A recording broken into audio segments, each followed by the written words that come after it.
good morning everyone. Welcome back to the Kaimana Conservation Channel. Today we're going to be taking you guys along with us. We're going to be taking scooters like last week because we had so much fun scooting out to Marty's Reef for my birthday that we decided that we were going to do it again and use the scooters to access some more difficult to reach locations, especially here on the south side. So today we are going to be going all the way down south to Red Hill, or Pu'u Olai in Hawaiian, and that is down past Makena. If you are looking from Kihei, you can actually see there's this little bump or this little hill, which is actually a cinder cone that is at the base of the Haleakala Volcano, and right at the base of that, kind of a sheer drop, and there's some really beautiful coral reef in that area. Also really good fishing area. You see a lot of locals that go down there and go fishing. We are going to be going down there as well. Obviously we're not going to go fishing, we're going to go diving. Would definitely expect to see lots of gear wrapped around the reef. I've definitely seen that in the past, so we'll see what we come back with. So we're super excited to take you guys along with us. We waited a little bit later in the morning. That's because we're waiting for the tide. So it's just about time. We're really excited to get going. So I'm gonna put my hair in a braid, get the gear in the car, and we'll be on our way. See you guys there.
Aloha everyone, and welcome back to land. We just got back from the Red Hill dive. We dropped off the scooters, helped unload the gear at the shop, and have made our way home.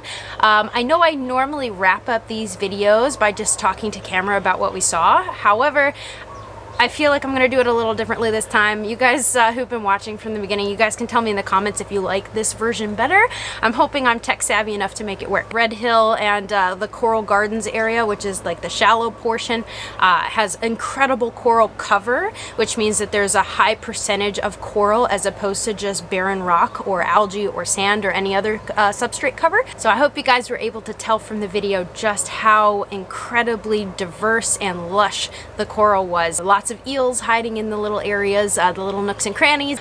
There was a lot of really cool nudibranchs. Most of them are so small that the GoPro unfortunately can't see it. However, at Red Hill we were lucky enough to find some absolutely massive gloomy nudibranchs. They were about this big, which I know doesn't sound very big if you don't know what a nudibranch is, but a nudibranch is a kind of an underwater slug, but when you picture a land slug, they're kind of dull in color, not very exciting, but like the underwater world of sea slugs is just completely different. So just drop all the presumptions you have about slugs. The underwater nudibranchs are just incredible, and they're usually very vibrant in color. Nudibranch in Latin actually means bare or naked bronchial tubes or breathing.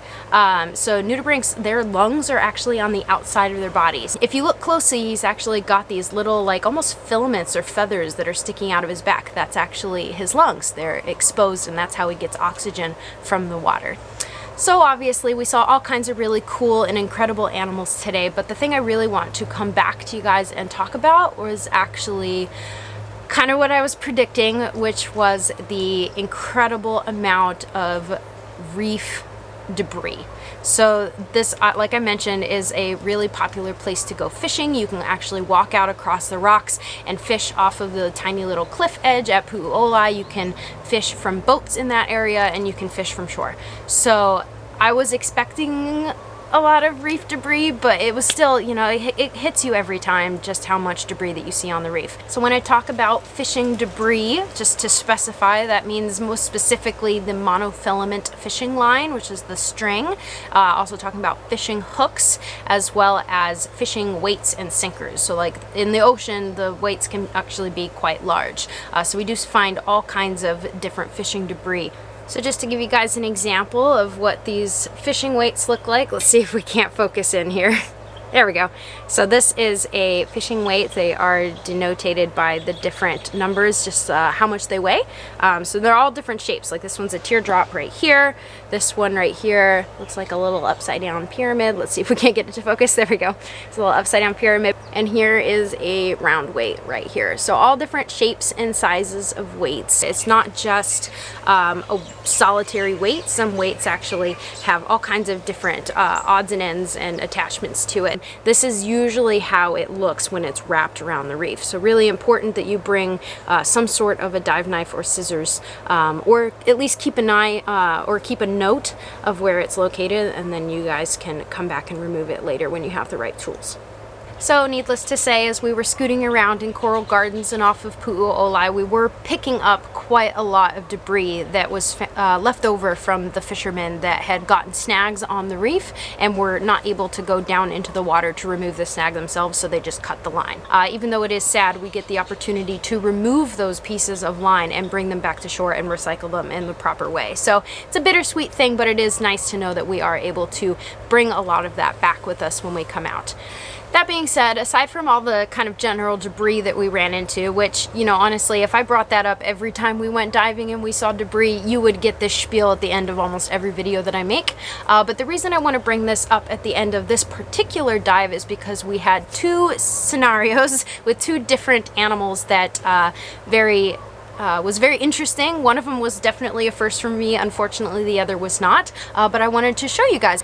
So I had the really unique opportunity today to respond to a marine animal entanglement, an underwater entanglement. What this means is that an animal in the ocean has become entangled or caught in some type of marine debris put there by humans. We actually have video clips, and by we, I mean not me, because I was the one responding to the situation. So my video clip looks something like this.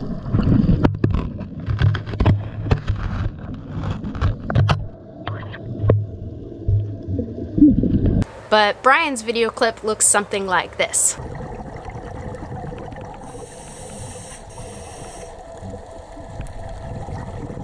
So we were scooting along and we were going past the Coral Gardens area and just around the corner to Pu'u Olai, which is slightly deeper water, a little bit more current, and therefore you get larger animals over there. And I was scooting along, and Danny, who was up ahead of me, you'll see her in the white wetsuit, makes a gesture at me, and she's kind of waving at me and waving me over, which is usually indicative of a problem. So I scoots over to her and she makes this gesture with the finger in the mouth. And most divers know, especially if you pick up a lot of debris, that this usually means a hook. So I was looking on the sediment for essentially a pile of hooks or lines or weights, because usually that's what that means. However, Danny was not pointing at just debris. She was pointing at a baby barracuda, which was caught on a fishing line, which presumably had been ripped from a fishing line from a boat.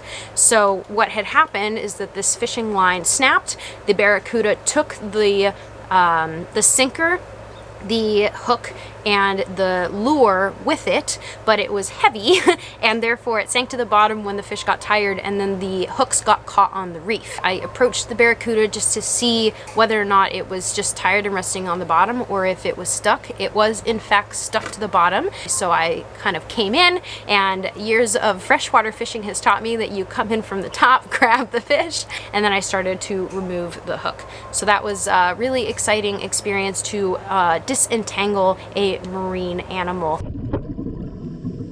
And that's what I wanted to come back and show you guys was this is actually the hook that we pulled from the barracuda. So as you guys can see, it's a double point or triple hook. So you can see the hooks, there's two of them on this side, and then over here on this side, this hook, this single hook, is the one that was actually caught inside of the barracuda. So this massive, you can see, like, this is the length of my hand here. It's a pretty decent sized lure, and it's quite heavy, especially for a fish, especially a baby barracuda. So this is what we pulled from the barracuda today. So that's my baby barracuda rescue story. I hope you guys found that as inspiring as I found it. It was really, it really made me feel good to know that even though humans are having a profound impact on the reef and its wildlife, sometimes we can get in there and make it right. And that brings us to the second individual, and that was not an entanglement issue, but equally as sad. We actually we happened upon a white tip reef shark towards the end of our dive, which is usually really cool. It's really exciting to see white tip reef sharks, especially because sharks are becoming less and less common on the reefs. So when we approached the shark, we were so excited. She was a big one too. We were really excited to get some shots of her, but the closer we got, the closer we were able to see all of her features. We realized that she actually had a completely broken mandible. So if you've ever seen a shark jaw before, the jaws in sharks actually float, so they look, this is going to be a bad comparison, but they look like this, and they don't actually attach to their skull the way humans do. And sometimes, if pulled hard enough, those jaws can actually be broken or dislocated from the little pocket in the mouth. So this shark actually had a broken and dislocated lower section of its jaw. Again, more than likely, this is due to an adverse interaction with fishing. When sharks are that big, they can put up quite a fight. So in that panic, a shark can actually rip itself free from the line, but unfortunately there was an adverse effect and it had actually broken its jaw. That being said, she was gorgeous and it looked like an old injury, and a lot of times sharks can go through adverse impacts with humans and go on to live long, healthy lives. So hopefully it was an old injury and she was recovering just fine, but it was still sad to see that humans do have impacts on some of our more endangered animals on our reefs, and we're seeing less and less of them. Alright guys, well, I don't want to end on a sad note, so I just want to reiterate that even though humans do have significant impacts on our reefs in the negative way, we also have impacts on the positive as well. This is just a small handful of some of the stuff that we managed to come back with.